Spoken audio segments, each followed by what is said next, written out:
Assalamualaikum warahmatullahi wabarakatuh dan selamat berbahagia kepada semua dan didoakan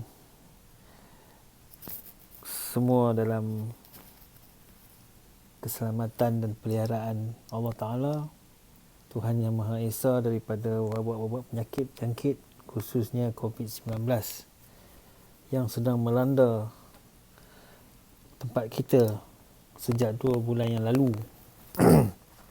So pada kali ini saya nak bercakap mengenai kisah-kisah rakyat yang saya khususkan kepada cerita-cerita anak yang derhaka kepada ibu ataupun kepada orang tua mereka. Jadi bila kita sebut mengenai kisah-kisah yang saya seperti kisah pendakaan ni, kita tak dapat lari daripada 2 buah kisah yang sangat common, yang sangat biasa kita dengar, iaitu kisah Si Tanggang dan kisah Malim Kundang yang popular di Malaysia dan di Indonesia, khususnya di Sumatera Barat. Walau bagaimanapun, ada lagi 11 atau hingga 13 kisah yang plot penceritaannya sama, iaitu kalau kita ambil yang inti utama tu, inti cerita tu ialah anak yang lupa diri, yang dah kaya raya, dan bila balik ke kampung ataupun pulang ke tanah air, dia tak mengaku ibunya kerana ibunya miskin. Kebanyakan cerita daripada asal memang ibunya miskin, dia dan ibunya lah, Tanggang ke Malim Kundang ke siapa pun. Tapi ada satu kisah di negara jiran, iaitu di Brunei Darussalam tu, anak dan mak memang kaya raya, tapi atas beberapa keadaan mak jatuh miskin, jatuh susah. Dekat situ anak dia tak mengaku sebab dia tak percaya mak dia miskin, kerana sebelum ni mak dia kaya. Selain daripada cerita Tanggang dan Malim Kundang yang saya tak berniat untuk nak memanjangkan 2 kisah ni, kerana kita tahu anak tu, ataupun maksudnya Si Tanggang dan Malim Kundang ni asal duduk dengan mak dia, ibu bapa dia. Bila sampai satu fasa dalam hidup, mereka berdua berkelana mencari kerja untuk mengubah kehidupan daripada miskin kepada senang lah. Dan bila senang, terus menjadi kaya raya kerana kegigihan dan kepercayaan yang diberi oleh saudagar-saudagar yang mereka bekerja. Dan sampai satu kisah tu berkahwin pula dengan anak-anak saudagar dan menjadi isteri. So balik ke kampung, tak mengaku mak sebab mak comot kan, tak cantik, tak kaya. So mak sedih hati, maka memohon kuasa daripada Allah, Tuhan Yang Maha Esa, untuk mengajar mereka berdua ni, dan akhirnya mereka menjadi batu. Panjang juga cerita ni, sebab saya tak nak sentuh dah. Saya beritahu awal lah untuk intro ni. So daripada tadi saya sebut 11 hingga 13 kisah tu, daripada selatan Thai sehinggalah ke Brunei, sehinggalah ke Pulau Borneo. Kita ambil secara umumnya ialah di alam Melayu lah. Ada banyak kisah lain lagi, cuma asasnya ialah dia disumpah ataupun dikutuk. Satu kutukan menjadi batu, dia menjadi pulau, ada yang menjadi mata air panas, ada yang menjadi bukit di tepi pantai, ada yang menjadi sungai, ada yang menjadi burung. Kisahnya begitu, yang saya akan sambung selepas ni.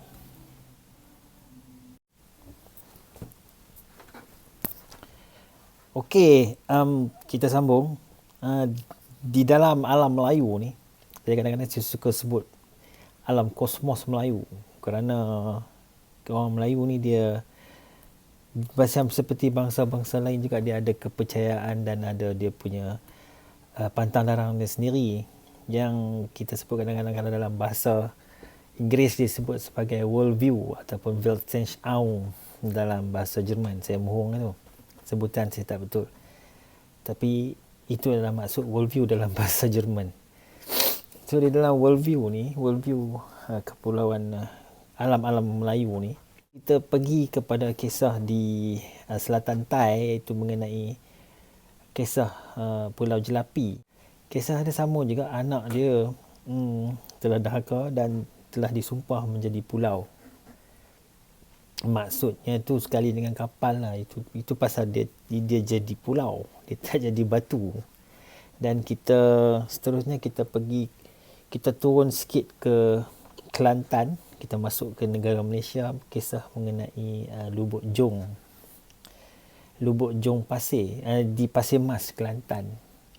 So kita fast forward ke hujung-hujung cerita, itu watak tu yang bernama Awang, kisah tu bernama Awang disumpah oleh ibunya dengan jong-jong sekali menjadi batu.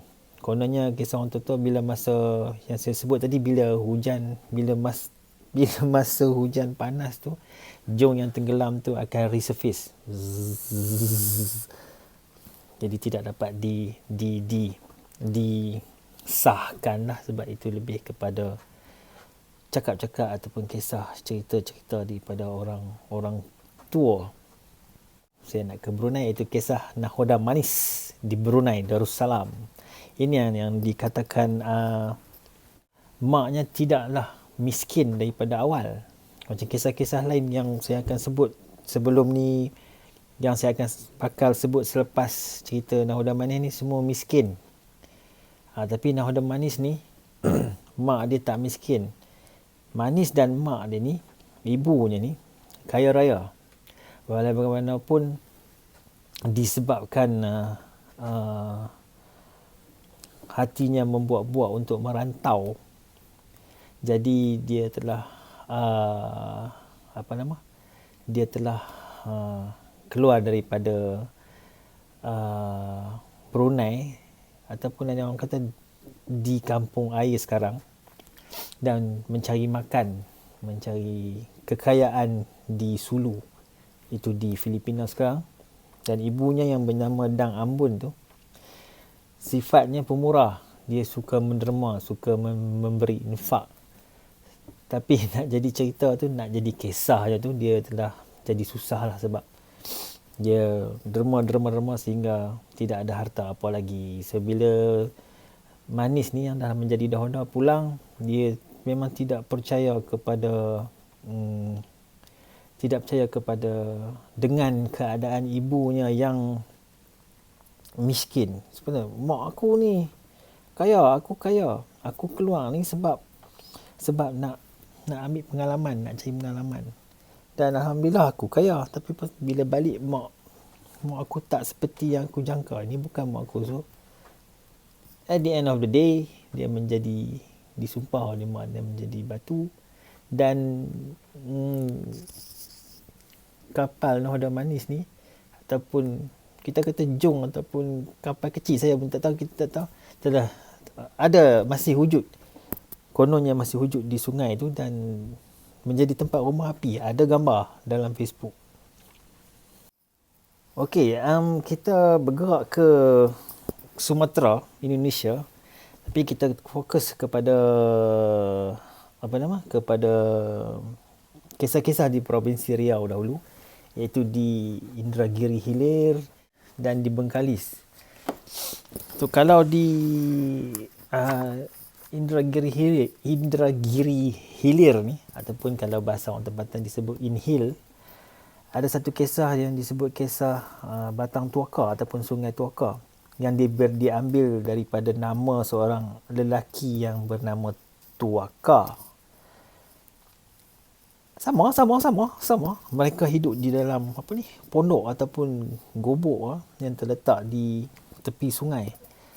So ayah Tuaka ni dah lama meninggal, standard. Sebab kebanyakan kisah tu hanya ibu dan anak. Dia pak tak ada. Pak dia ada. Ada dalam satu kes lain. tapi bukan di sini. So very caring, mak dengan anak buat kerja apa semua.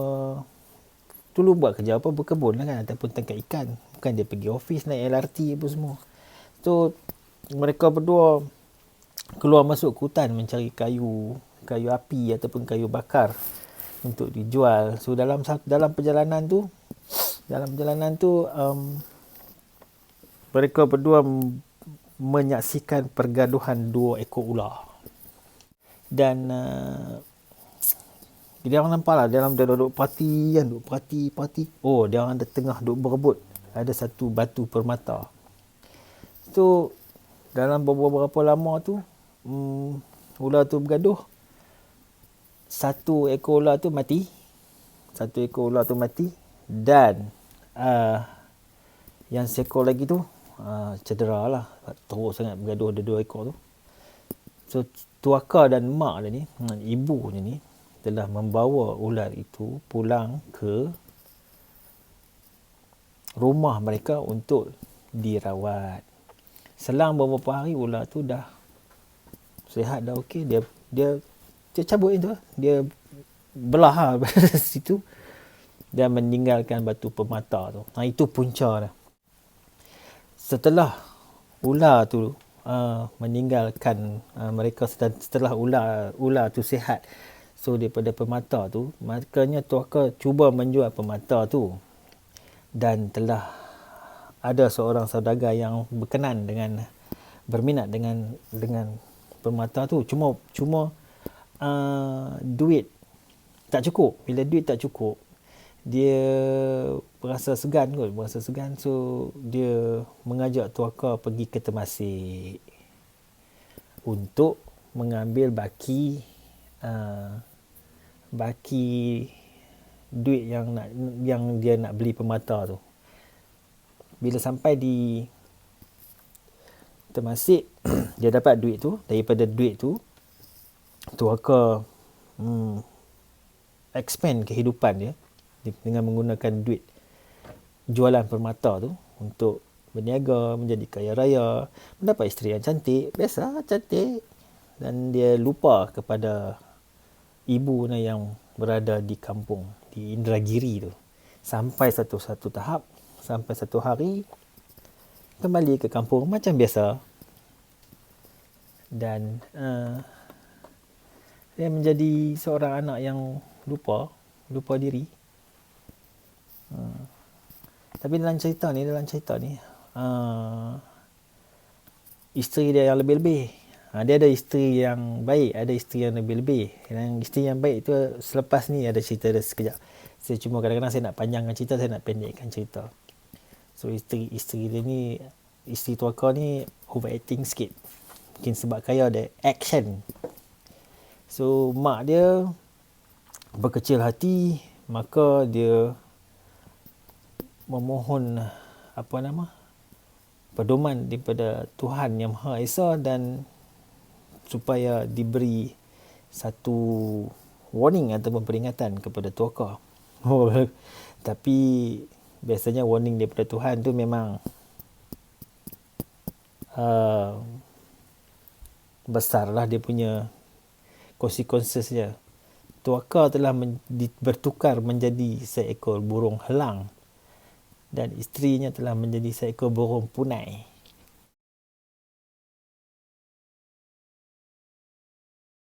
So mak dia minta kepada Tuhan untuk memberi peringatan. So Tuhan bagi peringatan, dua-dua jadi burung. Tapi mak dia terkejut lah, saya ingatkan nak macam bagi sakit urat je kan, bagi tak boleh berjalan apa, lalu tukar jadi burung. So mak dia pun terkejut. So dua-dua ekor tu menangis-nangis lah dekat mak dia. Mak dia pun dah tak boleh buat apa. So air mata burung tu telah menitik-nitik dan membentuk sungai kecil yang lama-lama dia menjadi besar, dan itulah diberi nama Sungai Tuaka, ataupun kalau bahasa setengah penutur ialah Batang Tuaka lah. So konon-kononnya adalah burung tu masih lagi terbang-terbang di kawasan muara sungai, kawasan rumah tu, dan kononnya itu adalah penjelmaan Tuaka yang menjerit memohon ampun kepada ibunya. Okey, tadi saya dah sebut pasal isteri yang okey. Yang tadi isteri tuaka tadi tu dia tak okey. Dia kadang-kadang dia lebih sudu pada kuah lah. Dia pula yang banyak soal kan. So dalam kisah yang si Kantan ni, yang di Pulau Belitung ni, Pulau apa ni, Laskar Pelangi ni, isteri dia tu bertanya, isteri dia tu macam meminta supaya si Kantan tu selidik dulu siapa perempuan tua tu. Ni saya bawa yang hujung. Saya dah bawa ke hujung cerita. Walau bagaimanapun Kantan tu dia marah. Sebab mungkin dia dah kaya, dia pun tak sangka perempuan orang tua tu mak dia, ataupun dia tahu itu mak dia tapi dia malu nak mengaku. Maka bertengkar. Bertengkar pula laki bini, Kantan dengan isteri dia tu. Tadi mak dia sedih lah. Bila mak dia sedih,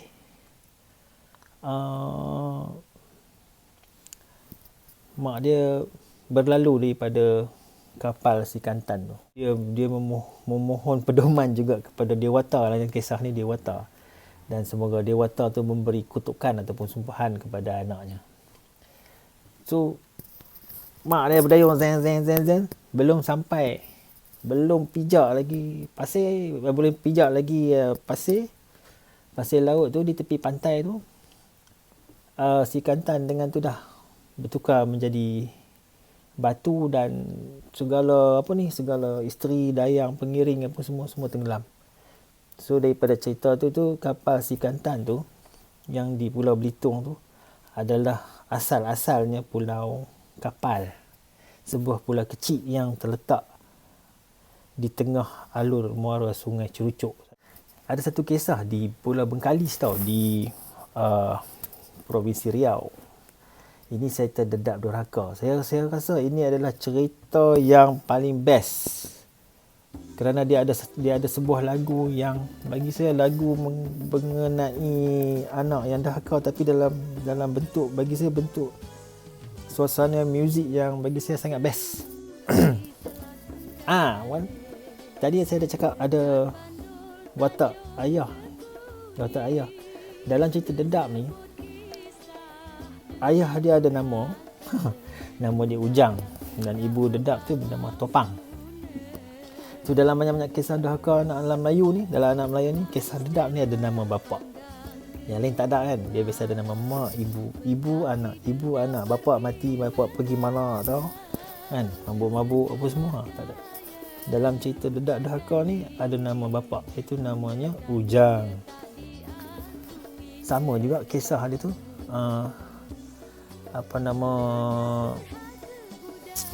saya tak ulas panjang pasal Dedap Dahaka ni. Saya di hujung video ni, di hujung klip ni dia ada, saya akan putarkan lagu